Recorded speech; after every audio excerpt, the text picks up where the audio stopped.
شوق إلى ربه،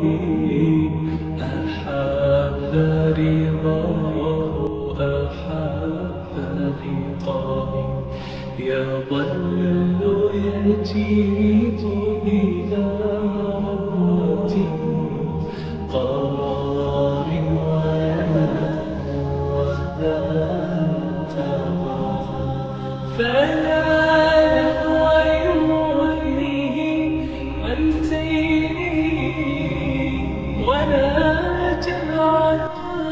انتهى الشهوات إذا